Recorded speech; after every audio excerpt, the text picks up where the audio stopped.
Welcome back to Level Up Podcast, everybody. This is Matt Johnson. I've got Brendan Payne with me. Unfortunately, Greg is not here to join us. He is gallivanting all over the place, doing some traveling, and unfortunately can't be with us, but we're going to have some fun. We're talking about tactics to get 10 listings a month in a zero inventory market. And yes, I did use quotation marks for that. We'll talk about why in a second.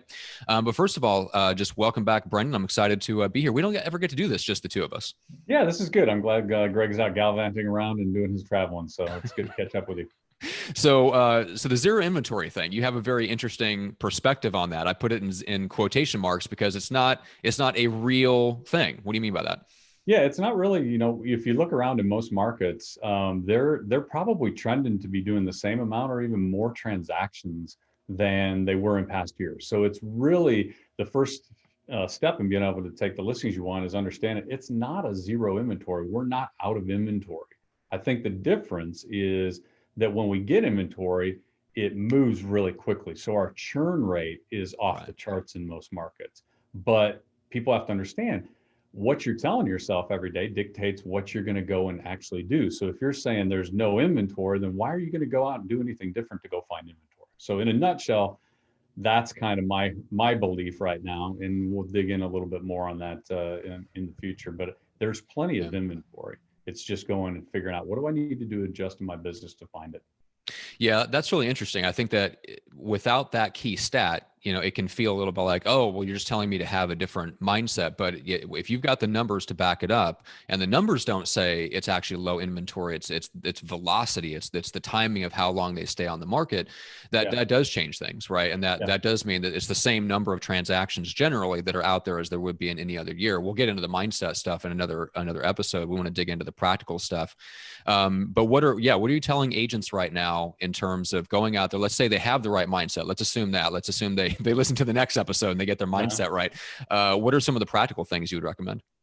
Well, first off is you have to really look at where your business has come from in the past. And a lot of times after we get to the point where we're doing a decent amount of business and we're fairly comfortable, we gravitate towards a few pillars. And they're the pillars that we're good at. So I can remember in probably the first 5 or 6 years of my business, I'm primarily listing focused, and 80% of my transactions were coming from expired listings. But that was in a market in 2007 through 2011 where we had 30 expired listings a day that came off. And so there was plenty of things to go after, and you got really skilled at that, and you generated immediate business, and all those people that decided they didn't want to do something became your database. Well, right now, it's tough to make a living on expireds when there's maybe one a day. And then you've got the same amount of people trying to go after the same one. So expanding your pillars and understanding that, I might need to add in some additional things that maybe I stopped doing before. If I'm, we're always looking for immediate business, but the maturity time for somebody that's maybe thinking about selling to pulling the trigger right now has been condensed. So make some just listed, just sold calls. They might be a maybe now, and in 6 months, they're ready to go because the market's moving so quickly.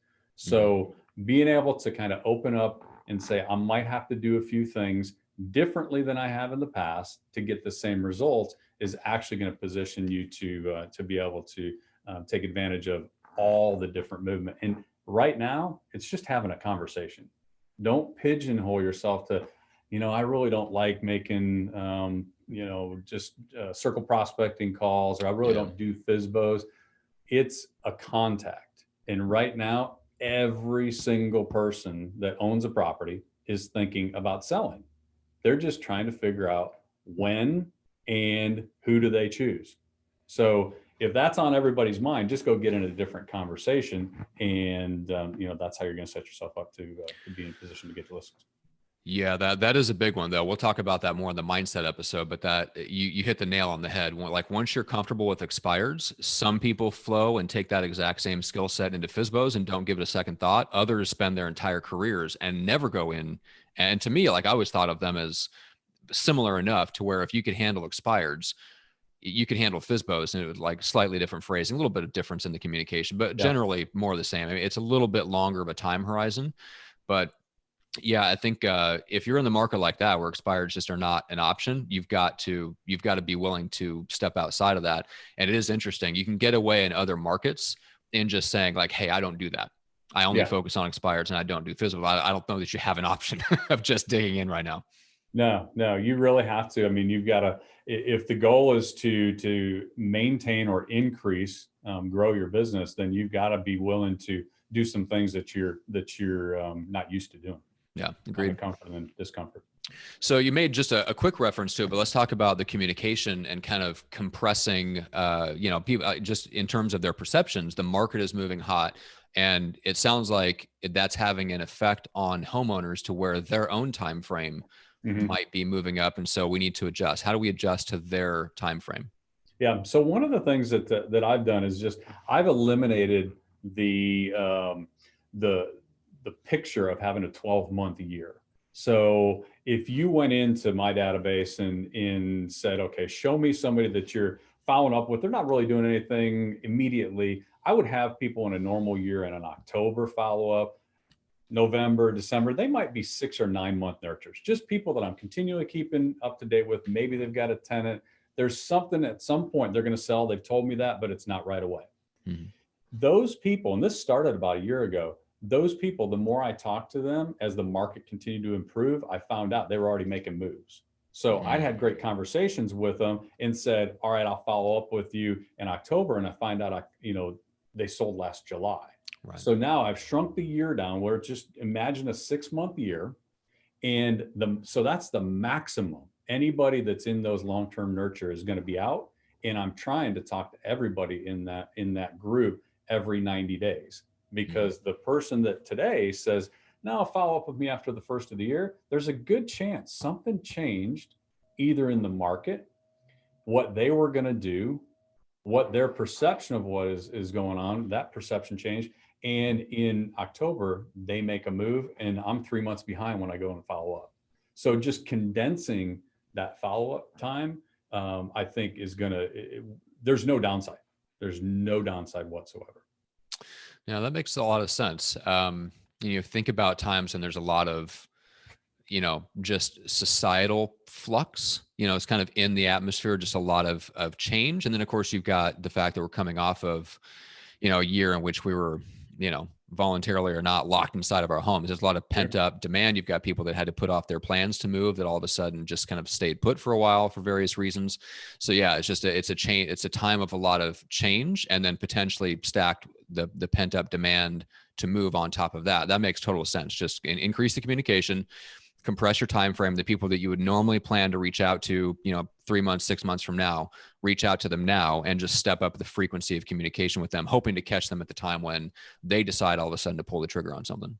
Yeah. And it may seem like, well, why would I every quarter, if that's not my COI or somebody like that, why would I need to? Well, just think about right now. We're in the third week of April.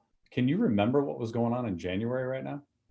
Like in January, we started the year, we're like, man, it's a crazy market. But we didn't think it was going to get like this. Mhm. And so in a 90-day period, that stuff's going on with every single person that you've touched at some point. Go back, get the update. Very few of them are going to be like, oh my gosh, I know everything. It's been the same for 90 days. Nothing has stayed the same for 90 days. Now, it makes you wonder how many people in your area know someone who put their home on the market and got 15, 20, 30 offers. Like that kind of stuff just kind of adds up, Yeah. because that's where most people decide. They watch the news a little bit. They might read your emails and stuff, but most people decide that the market is hot by what they hear from friends and family. Yeah. 100%. Yeah. The sales cycle typically is, they figure out I've got a need or a desire to sell. And then before they ever pick up the phone and call an agent, then they're going to go out and they're going to try to get some information on their own. Zillow, Trulia, your different home valuation tools and stuff like that. They're going to get their information. Then they're going to formulate their opinion. Then once they formulate their opinion on what's going on in the market, exactly what you just said, they go out and look for that third party. The third Mhm. party isn't an agent. It's the friends, the Yeah. family, the neighbor. As you hear, Jim sold his home in 5 minutes, 10 offers, full price. Yep. So that's, and then all of a sudden they're like, man, it's a really good market. Yeah, exactly. You And yeah, gotta then they be start to there. think about, well, am I moving in town, which creates the other side of that equation, which is, yeah, the market's hot, but do I want to buy into it? But yeah, they start with talking to friends and family. So let's talk about the third kind of tactic, practical way that we can deal with the zero inventory market. Let's talk a little bit about tech and automation. Yeah. So obviously the first two tasks should be filling a good amount of your time. You're going to be able to start picking up other pillars and increasing the frequency with how quickly you're talking with people. So you don't have any more than 24 hours in a day. So you have to start taking advantage or amplify what you've been doing in terms of automation and tech. So let's say automation first. You can go, if you've got that database and all this stuff, obviously, it goes without being said, be compliant, but you've got your database and now you can put them. I use Real Geeks. I put them on a Real Geeks workflow. And if I make that call and I haven't talked with them, I'm still going to get that contact and ask for that call back, or, can we schedule a time? Even if I make the call and don't get ahead of them or get a hold of them, now they're on a 3 or 4 point workflow or drip or whatever you want to call it. And so I'm staying in front of them, staying top of mind. That would be one example on the automation. I also use Contact Junkie. Contact Junkie gets all those people that are my initial leads that come in. They're raising their hand from one website or from one lead provider. You can bet they're getting inundated with a bunch of other places that they've kind of walked through and raised their hand. Yeah. So I've got to outlast the other people that are making manual attempts to get a hold of people. And I've got to be there on the 6th or 7th attempt on day 3, where they're like, man, this guy really wants to talk to me. So that's critical. You can't compete manually right now.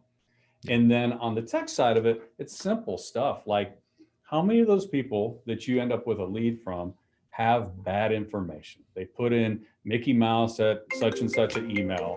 And so when you're able to go in there and use a data provider to be able to track down the right information, do a reverse lookup from an email, then at that point, you've got an edge, because most agents still look at it, say it's a bad number, dead lead, they move on. And the data's out there.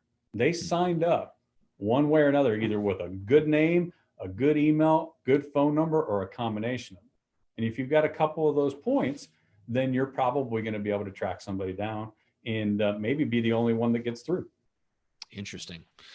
Okay, there's a lot more we could dive into there, but I know we don't have a ton of time because you've still got a couple tactical things up your sleeve that I want to get to. We'll close out there. So Contact Junkie and Exact Alec, just how do people find out more about that? Yeah, so I mean, it's contactjunkie.com and exactdial.com. And they're both. I've been using both of them for probably, since they started, and I think they're probably 1.5 to 2 years old. So great data, user friendly, good support. So check them out.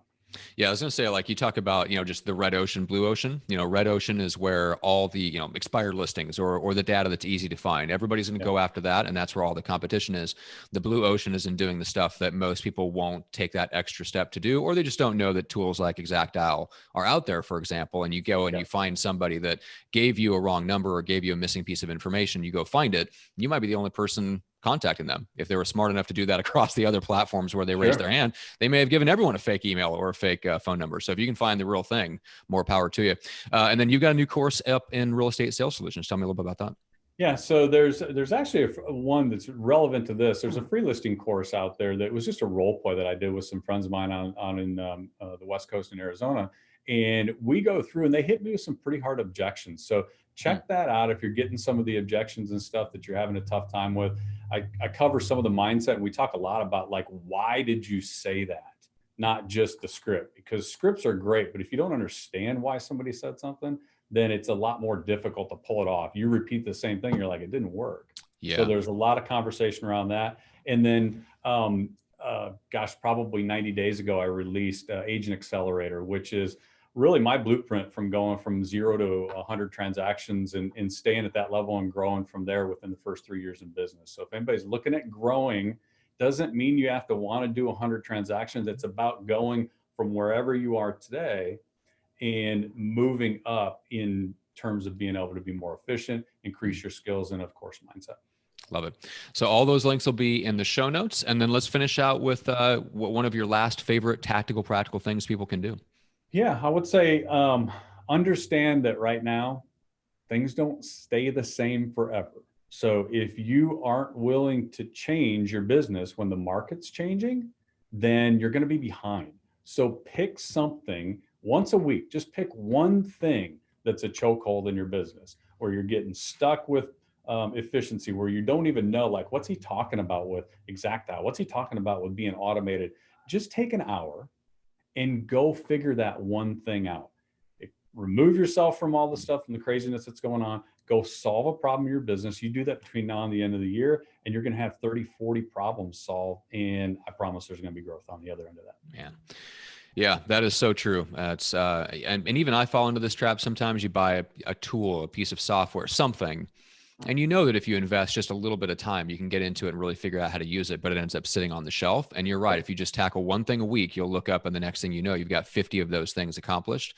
And yeah, it's a great point, because it's hard in the moment to see how that pays off, because all you feel is the pain of having to sit down and focus on something. But if you just think about it, 1 week, 1 hour, I'm going to have 30, 40, 50 problems solved by the end of the year. Yeah, I love that approach. So for everybody, if you enjoy the podcast, keep on listening, keep on sharing with agents in your office. We really appreciate the folks that already do that. Make sure that you go leave a rating and review on Apple Podcasts. That's one of the most helpful things you can do to thank Brendan and Greg for hosting the show and for all of their contribution. If there was a guest that you really like, make sure you give them the shout out in the review, make them feel good and give them some love. Other than that, thanks everybody. Thanks, Brendan. See everybody on the next episode.